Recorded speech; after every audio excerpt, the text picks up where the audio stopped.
TET paper 1లో తెలుగుకు 30 మార్కులు కేటాయించబడింది. ఈ 30 మార్కుల సిలబస్లో మనం ఏమేమి వస్తాయో మనం తెలుసుకుందాం. ఇప్పుడు ఈ 30 మార్కుల సిలబస్లో కాంటెంట్ అంటే విషయానికి సంబంధించి టెక్స్ట్ బుక్ సంబంధించి మనకు 24 మార్కులు కేటాయించడం జరిగింది. మిగిలిన 6 మార్కులు డిఎల్ఈడిలో చదివినటువంటి బోధనా పద్ధతులకు కేటాయించడం జరిగింది. మరి ఈ అంశాలు కాంటెంట్కి సంబంధించినటువంటి విషయాలు మనకు అప్ టు 10th క్లాస్ వరకు ఉన్నటువంటి ఇన్ఫర్మేషన్ని మనం చదువుతుండాలి. అది ఏ విధంగా చదవాలి అంటే టెక్స్ట్ బుక్లన్నీ చదవాలి. ఈ విషయాలన్నీ కూడా మనం ఫాలో కావాల్సినటువంటి అవసరం ఉంటుంది.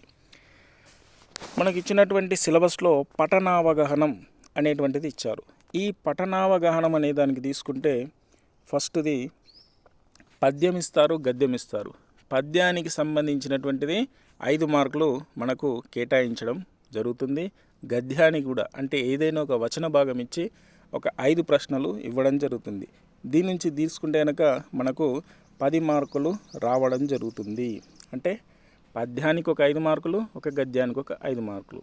పద్యానికి సంబంధించి ఒక పద్యం ఇచ్చి ఈ పద్యం ఎవరు రాశారని అడుగుతుండొచ్చు, లేదా ఆ పద్యానికి సంబంధించినటువంటిది ఛందస్సు ఏంటి, అలంకారం ఏంటి, దాంట్లో సంధి ఏమి ఉంది అనేటువంటి అడుగుతుండొచ్చు, లేదా ఒక పదానికి అర్థం అడుగుతుండొచ్చు. ఈ విధంగా పద్యానికి ఒక 5 మార్కులు, 5 క్వశ్చన్లు ఇస్తారు.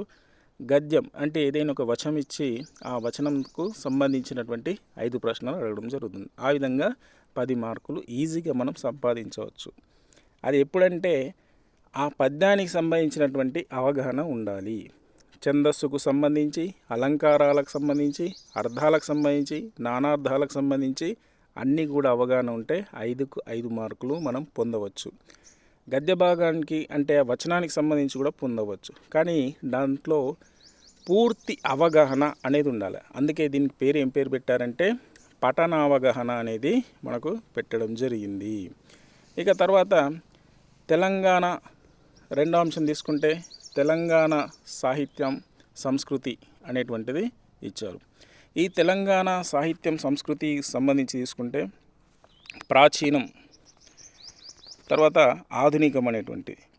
ఇక్కడ ఇన్స్ట్రక్షన్ ఏమిచ్చారు, 2015లో రూపొందించిన పాఠ్యపుస్తకాల ఆధారంగా మనకి ఇప్పుడు చదివేటువంటి పుస్తకాలు తెలంగాణలో 2015లో రూపొందించబడినటువంటి పుస్తకాలు.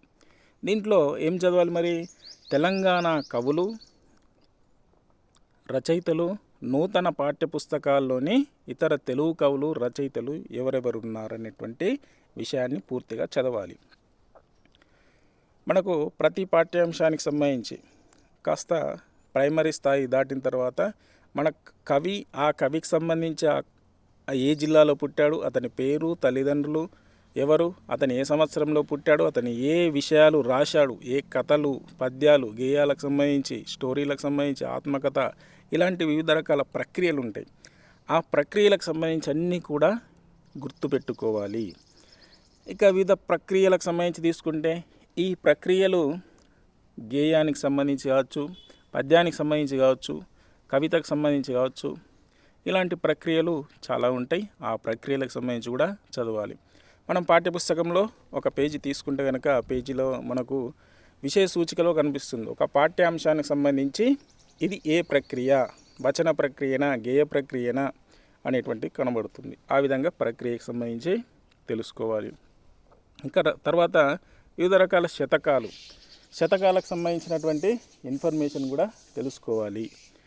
తర్వాత కళలు, వివిధ రకాల కళలు, కళాకారులు, మనకు తెలంగాణలో ఉన్నటువంటి ప్రసిద్ధమైనటువంటి కళలు ఏంటి, ప్రఖ్యాతి పొందినటువంటి కళాకారులు ఎవరు, ఇంకా తెలంగాణ రాష్ట్రానికి సంబంధించినటువంటి లేకపోతే జాతీయ అంతర్జాతీయ వేడుకలకు సంబంధించి మనకు పాఠ్యపుస్తకాలలో ఉంటే ఆ అంశాలు కూడా చదువుకోవాలి. ఇంకా విభిన్నమైనటువంటి క్రీడలు ఏ అంశాలు ఉంటాయో అవన్నీ కూడా మనం తెలుసుకోవాలి. ఇక తర్వాత పదజాలం మనకు ప్రతి పుస్తకంలో మనకి పదజాలానికి సంబంధించి ఉంటాయి. మనకు సామెతలు కావచ్చు, జాతీయాలు, పొడుపు కథలు, తెలంగాణ పదజాలం, అర్థాలు, నానార్థాలు, పర్యాయ పదాలు, వ్యుత్పత్తర్థాలు, ప్రకృతి వికృతులు, ఇవన్నీ పదజాలానికి సంబంధించినటువంటి అంశాలు. వీటి నుంచి కూడా అన్ని రకాల ప్రశ్నలు రావడం జరుగుతుంది. ఇవి మనకు ప్రతి పుస్తకంలో ఉంటుంది. సామెతను ప్రశ్న ఏ విధంగా ఇస్తారంటే, మనకు ఒక లైన్ ఇవ్వడం జరుగుతుంది. ఒక లైన్ ఇచ్చేసి ఈ లైన్కి సంబంధించి దీంట్లో డ్యాష్ ఇస్తారు. ఇది అప్పుడు ఈ డ్యాష్కి సంబంధించినటువంటి ఈ ఖాళీలు ఏదైతే ఉంటుందో అది మనకు ఆప్షన్ ద్వారా ఇస్తారు, దాన్ని పూరించాలి. జాతీయాలైన ఒక వాక్యం ఇచ్చేసి ఆ వాక్యం ఇది జాతీయన సామెతన ఏది అని అడుగుతారు, దాన్ని కూడా గుర్తుపట్టగలగాలి. ఇక తర్వాత తెలంగాణ పదజాలం. తెలంగాణ పదజాలానికి సంబంధించి చాలా ఉన్నాయి. మనకు పాఠ్యపుస్తకాల్లో చివరి పేజీల్లో మాండలిక పదాలు, తెలంగాణకు సంబంధించినటువంటి పదాలు అనేటువంటి ఉంటుంది. దాన్ని కూడా ఒక ప్రశ్న ఖచ్చితంగా వస్తుంది. ఇంకేమైనా అర్థాలు, కొన్ని అర్థాలు మనకు కఠినమైనటువంటి అర్థాలు ఉంటాయి. ఆ అర్థాలు చివరి పేజీల్లో ఉంటాయి, అవి చూసుకోవాలి. అర్థాలు కానీ నానార్థాలు, పర్యాయ పదాలు ఇవన్నీ కూడా వీటి నుంచి మనకు ప్రశ్న రావడం అనేది జరుగుతుంది. ఇక తర్వాత భాషాంశాలు. ఈ భాషాంశాల్లో ద్విత్వాక్షరాలు, సంయుక్త, సంశ్లేష ఇవన్నీ కూడా మనకు భాషకు సంబంధించినటువంటి, ఉదాహరణకు సందులు కావచ్చు, సమాసాలు కావచ్చు,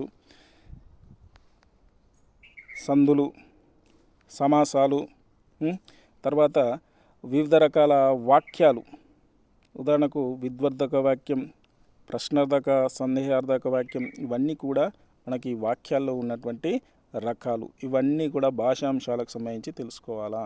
ద్విత్వాక్షరం అంటే ఏంది, ఉదాహరణకు డెఫినేషన్ కూడా అడుగుతుండొచ్చు. ద్విత్వాక్షరానికి నిర్వచనం ఈ క్రింది వాటిలో ఏది అంటే, ద్విత్వాక్షరానికి నిర్వచనం అనేది మీకు తెలియాలి. సంయుక్తాక్షరం అంటే ఏందో తెలియాలి. సంశ్లేషాక్షరం అంటే ఏందో. ప్రతి ఒక్క పదానికి మనకు నిర్వచనం తెలవాలి, దాని యొక్క పద్ధతి అనేది తెలియాలి. అప్పుడు మనం ప్రశ్నకు జవాబు ఇవ్వచ్చు. తర్వాత పరుషాలంటే ఏంది, సరళాలంటే ఏంది, భాషా భాగాలకు సంబంధించి ఇవన్నీ కూడా మనం చదువుకోవాల్సినటువంటి అవసరం ఉంటుంది. ఛందస్సు, అలంకారాలు, వీటికి సంబంధించి ప్రశ్న ఖచ్చితంగా ఉంటుంది. అర్థ విపరిణామం అనేది కూడా ఉంటుంది. దాంట్లో కూడా కొన్ని రకాలు ఉంటాయి, అవన్నీ కూడా ఖచ్చితంగా చదువుకోవాలి. ఇది మనకు కంటెంట్కి సంబంధించి ఈ 4 అంశాల ద్వారా మనకు 24 మార్కుల ప్రశ్నలు రావడం జరుగుతుంది. ఇక మిగిలింది మనం తీసుకుంటే బోధనా పద్ధతులకు సంబంధించి మనకు డిఎల్ఈడిలో చదువుకున్నటువంటి అంశాలు ఏవైతే ఉంటాయో వాటితో పాటు ఇంకా మనం వేరే అంశాలు కూడా మనం చదవాల్సి ఉంటుంది. ఫస్ట్ యూనిట్ కనుక తీసుకుంటే మాతృభాష బోధనా లక్ష్యాలు. ఇది మనకు కొంత మేరకే డిఎల్ఈడి పుస్తకంలో ఉండడం జరిగింది. మీరు కనుక ఓల్డ్ బుక్స్ అనేటువంటిది సేకరించుకోవాలి. మనం చదివే ప్రతి పుస్తకం అకాడమీకి సంబంధించినటువంటి పుస్తకమే చదవాలి. వేరేటువంటి మెటీరియల్ చదవడం అనేది ఏమైనా మిస్టేక్స్ ఉంటే మాత్రం కష్టమవుతుంది, కాబట్టి అకాడమీ చదవాలా. తర్వాత ఈ మాతృభాష బోధనా లక్ష్యాలు స్పష్టీకరణలు అవి మనకు ఇప్పుడు ప్రస్తుతం ఉన్నటువంటి పాఠ్య పుస్తకాలు లేవు. కాబట్టి ఈ మాతృభాష బోధనా లక్ష్యాలు స్పష్టీకరణలు పాత పుస్తకాలు ఓల్డ్ బుక్స్లో ఉన్నాయి, అవి చదువుకోవాలి. ఈ భాషా వివిధ భావనలకు సంబంధించి వివిధ భావనలు, స్వభావం, తరగతి గది అన్వయం అనేది ప్రస్తుతం మనకు పాఠ్యపుస్తకంలో కొంత మేరకు ఉన్నది. భాషా నైపుణ్యాలకు సంబంధించి కూడా ఉన్నది, కానీ కొంతవరకు మాత్రమే ఉన్నది. ఇక వివిధ రకాల బోధనా పద్ధతులు. ఈ బోధనా పద్ధతుల్లో ఉపాధ్యాయ కేంద్రీకృత బోధనా పద్ధతి అని ఉంటుంది, తర్వాత విద్యార్థి కేంద్రీకృత బోధనా పద్ధతి అని ఉంటుంది.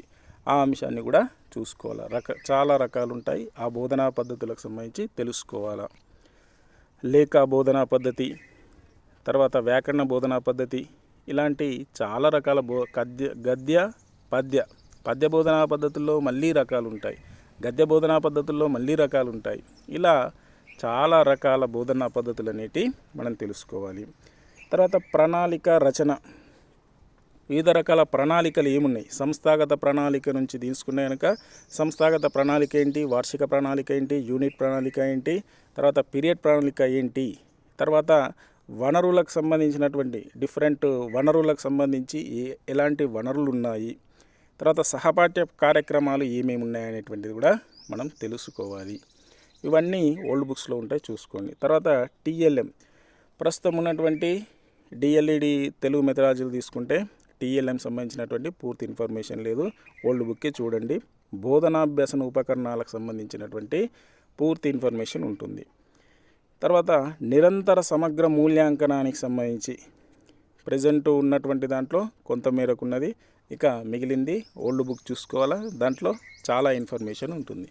దీని నుంచి మనకు 6 మార్కులు రావడం జరుగుతుంది. ఒక ప్రశ్నకు 1 మార్కు వస్తుంది. ఈ 6 మార్కులు మీరు ఈ పుస్తకాన్ని చాలా వరకు చదివి ఉన్నారు కాబట్టి ఇవి 6కు 6 మార్కులు వచ్చే విధంగా మనం ట్రై చేయండి. ఈ కంటెంట్కి సంబంధించినటువంటి ఇన్ఫర్మేషన్ కూడా పూర్తిగా చదవండి. ఈ 30 మార్కుల్లో సుమారు 25 పైగా మార్కులు సాధించాలి. అలా అయితే మనం కాంపిటీషన్లో ఉన్నట్టు, లేకపోతే ఈ కాంపిటీషన్ రంగంలో చాలా వెనక్కిపోయినట్టే. సుమారు 150 మార్కుల పేపర్కి గాను మనం సుమారు 120 పైన మార్కులు సాధిస్తేనే ఈ కాంపిటీషన్ రంగంలో ముందుకు వెళ్తాం. తర్వాత డిఎస్సి కూడా మనకు అందుబాటులో ఉంటుంది. 80లు 90లు వస్తే ఈ కాంపిటీషన్ రంగంలో చాలా కష్టమవుతుంది. కాబట్టి తెలుగునే కాకుండా మనకి ఇచ్చినటువంటి సైకాలజికల్ కాన్సెప్ట్స్ ఏమైతే ఉన్నాయో, సైకాలజికల్ కానీ, తెలుగు కానీ, ఇంగ్లీష్, మ్యాథమెటిక్స్, ఈవీఎస్ ఇవన్నీ కూడా ఇది చదవాలంటే చాలా టైం పడుతుంది. చాలా టైం తీసుకొని, టైం వేస్ట్ చేయకుండా చాలా చక్కగా చదివి మంచి మార్కులు సాధించాలి. రానున్నటువంటి కొన్ని రోజుల్లో ఈ టెట్కి సంబంధించి, డిఎస్సికి సంబంధించి ఈ తెలుగు అంశాలు ప్రారంభించడం జరుగుతుంది. కావున ఈ ఛానల్ని సబ్స్క్రైబ్ చేయండి, షేర్ చేయండి. ఏమైనా ఉంటే కామెంట్స్ అనేది